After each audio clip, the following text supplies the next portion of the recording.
you did, and if you didn't, hopefully you can join us now and you can see us on YouTube. So we are here at Port Talbot Steelworks. We're here for the celebration of the groundbreaking for the new electric arc furnace. The new, one of the world's largest electric arc furnaces, 3 million tonnes a year arc furnace is going to be built here in the existing steel plant of Port Talbot Steelworks. And I'm just going to show you what it looks like for those people who may have missed it earlier. If I turn the camera around, so this is the existing steel plant, and it's in there that the electric arc furnace is going to be built. That square building in the middle is where the new 3 million tonne electric arc furnace is going to be built. The building next to it will have 2 ladle metallurgy furnaces in it, and then the building alongside that is the continuous casters. Today, for the groundbreaking event, we've got a formal electric arc furnace groundbreaking July 2025 trough, and we are privileged to have a lot of VIPs here. So the chairman of Tata Steel and Tata Group, Mr. Chandrasekharan, is here. The CEO, Mr. Narendran, is here, alongside our own CEO, Rajesh Nair. And we've got the Secretary of State for Business, Jonathan Reynolds, the Secretary of State for Wales, Joe Stevens, who are both friends of the business, been here a number of times, along with the First Minister of Wales, Llenydd Morgan, and local politicians, Stephen Kinnock, David Rees, and Councillor Stephen Hunt, who's leader of the council. You can see around me lots and lots of other people who are attending. There's directors of the business, there are lead contractors and partners who are involved in the project from all around the patch. They've had some private presentations this morning about the project to get a better understanding of it, and come down here to the site to see the formal groundbreaking. See there Minister Jones, I can see the Cabinet Secretary for Economy from the Welsh Government, I can see all the VIPs I mentioned earlier coming down the stairs. There's the Indian High Commissioner and our own CEO and Chairman. So I've been chatting to some people. If you didn't catch it earlier, I've been chatting to some of the youngsters on the project earlier. And if you didn't catch it, maybe after the formal groundbreaking, we'll try and catch up with them again. But I think we're just going to pause the commentary now so that we can do the official groundbreaking. And no. So we're going to do the official groundbreaking in a minute. I don't know where Abby is. There's lots of press here as well. We've got BBC here, ITV here, trying to keep out of their way. Lots of government officials. I'm just trying to find someone to hold the camera whilst I introduce people to do the groundbreaking ceremony. So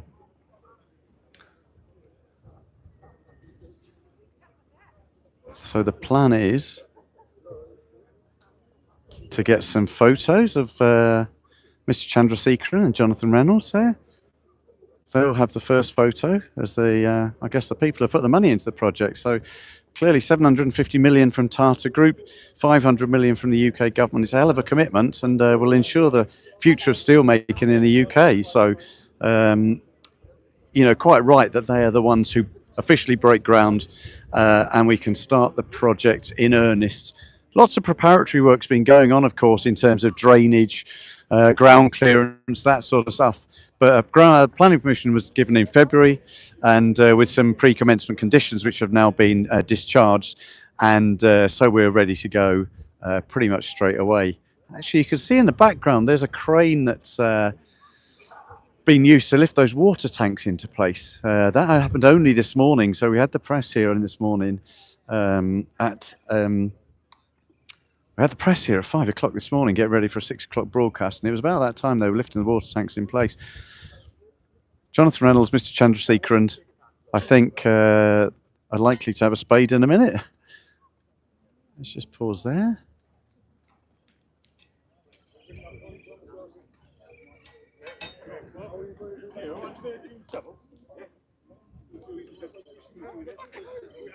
Yeah, I think they should have shovels.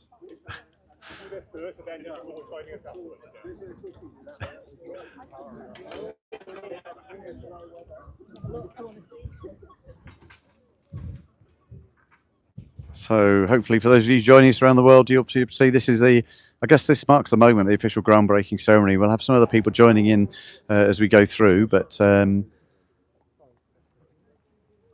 course, this is a moment everyone was waiting for.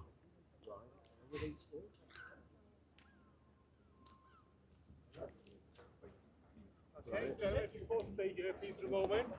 And we also have, please, Mr. Narendran. Just there. This for Industry, Sarah Jones, MP, please. Secretary of State for Wales, Joe Stevens, please. First Minister of Wales, Alina Morgan, please. And Welsh Government Cabinet Secretary Rebecca Evans, please. So this is the wider political influencers, I guess. So on the left, Minister Jones for Industry. Next to her is Rajesh Nair, the CEO of Tata Steel UK. Then Joe Stevens, who's Secretary of State for Wales. Jonathan Reynolds, who's Secretary of State for Business. Then Mr Chandrasekharan, our chairman. Eluneth Morgan, who's the First Minister for Wales. And TV Narendran is next to Rebecca Evans, who's the Cabinet Secretary for Economy. So great that so many people came for this event today. You know, like I said, the CEOs and chairmen of contractor partners, all the politicians who have been involved to date, supporting us not only with the money, but in terms of some of the legislation that's important to keep the business operating through this transition period, and of course influential in terms of the legislation that will help support the business in the longer term. So stuff around energy, stuff about import tariffs, stuff about public procurement. You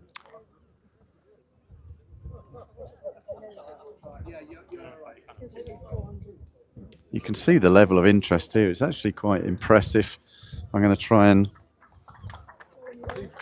let you see.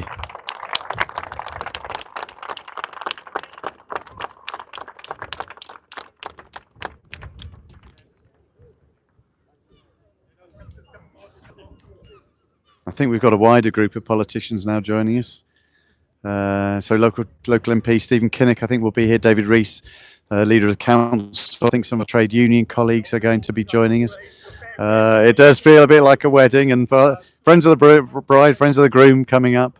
And I think at some stage the plan is to get the entire audience here in a photo to celebrate this moment. There's Shankar Marar, who is our Director of CapEx. So he's in charge of this 1.25 billion spend. There's the Indian High Commissioner and the Indian Trade Commissioner joining the ceremony. There's Stephen Kinnock, who's our local MP for Aberavon. David Rees, who's the Assembly member for Aberavon and Stephen Kinnock's Aberavon and Maesteg, David Rees, Aberavon. All regular visitors, to be fair, to the Port Talbot site and the sites in Wales. We've got Nicola Pearson, Head of Planning, and Francis O'Brien, who's the CEO of Neath Port Talbot Council, and then just joined us in front of us is Councillor Stephen Hunt, who's leader of the council, elected councillor. And then we've got the trades unions represented by Barry Evans, Ian Williams, Alistair McDermott. Quite difficult to get them all in from this stage, but I'll move around maybe, and there you can see them. And I think there's one or two more photos, and then we will have the short speeches by Mr. Chandrasekharan and Jonathan Reynolds.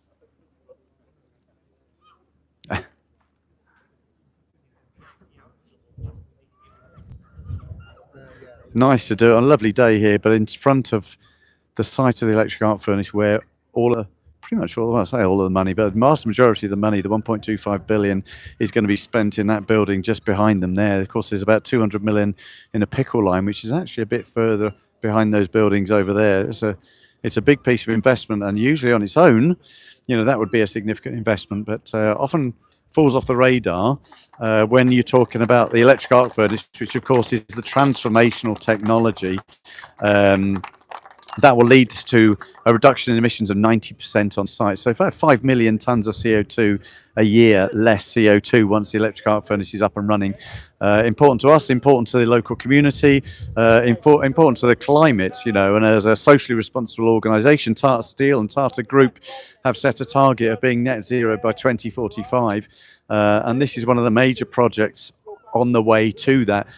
Of course, just over the bridge in Somerset, we're investing in Agratas, the battery factory that will be investing in Batteries for the automotive industry, another significant investment by Tata Group, which is one of the, if not the largest private investor into the UK PLC, with sister companies Jaguar Land Rover, Tetley Tea, Taj Hotels, Tata Consulting Engineers, Tata Consulting Services.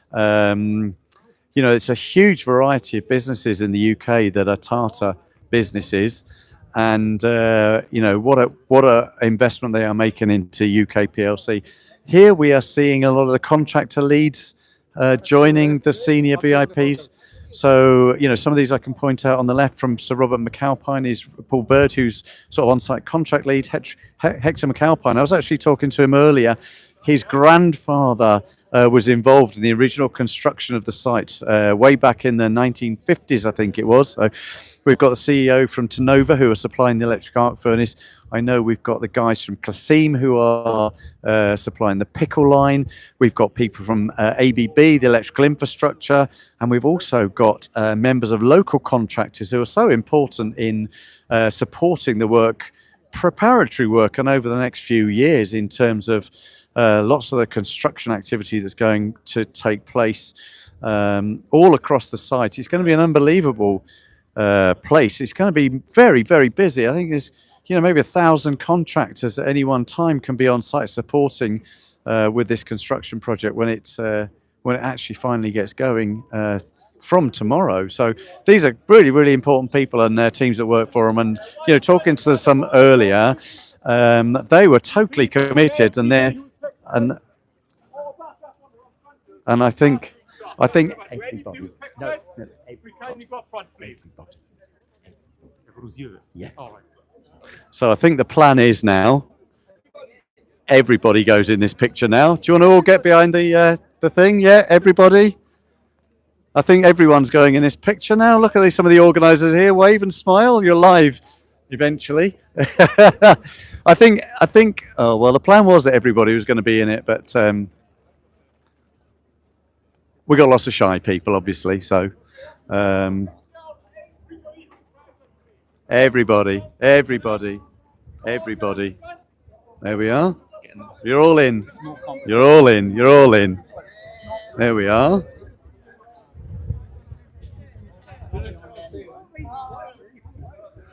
This is a lot of people. There's a lot of people come down to celebrate this moment.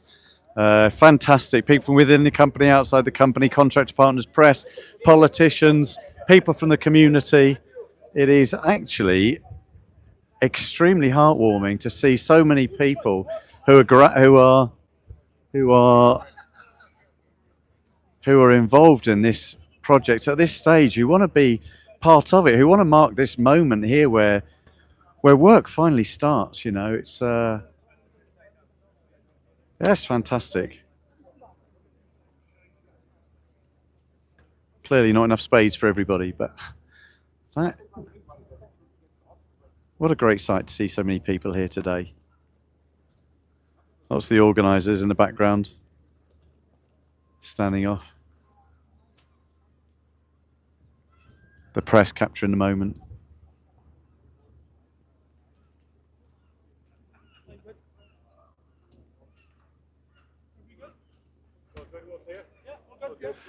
I'm just gonna. All good. Thank you very much. I'm just gonna pass this over now. Do you want that or not?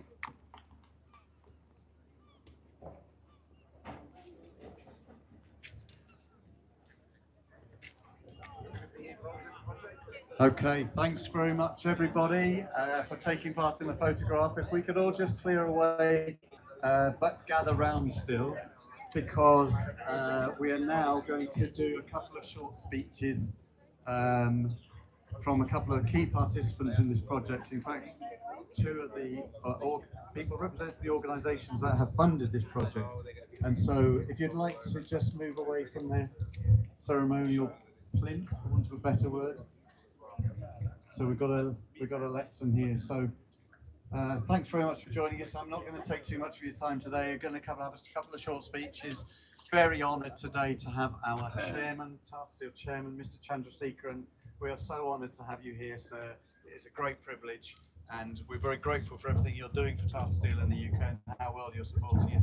And Mr. Reynolds, who's representing the UK government, similarly, this is a government who has put in £500 million towards this project as a proper, true collaboration between industry and government.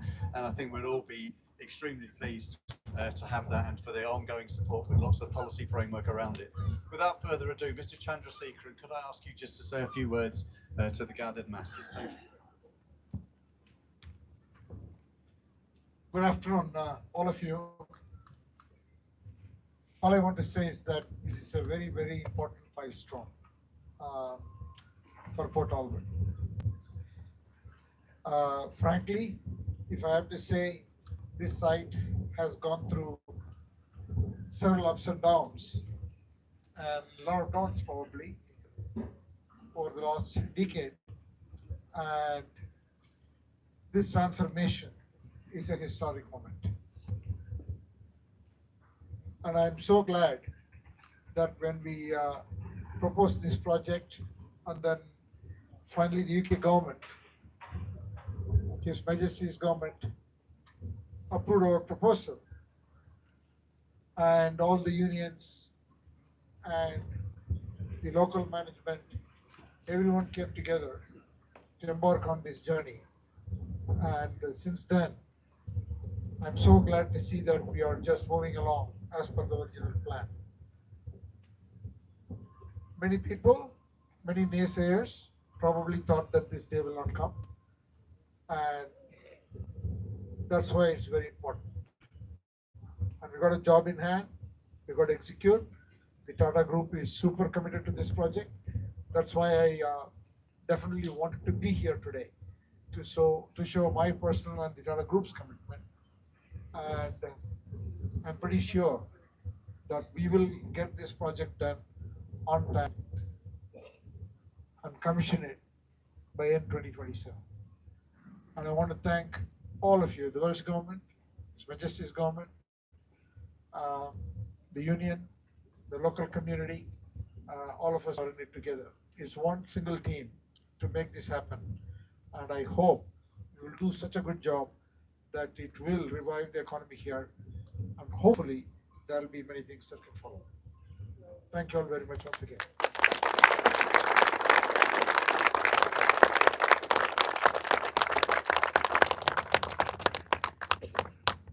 Colleagues, friends, it is a real pleasure to be with you here today and to say this is an important moment. And it's an important moment because it's a chance to look to the future with optimism. I totally agree with what Chandra said there. We should acknowledge there have been difficult times, there have been ups and downs. People here have been through a lot. We should always acknowledge that, but we should use that as inspiration to look to the future about what we're seeking to try and achieve here. There are many things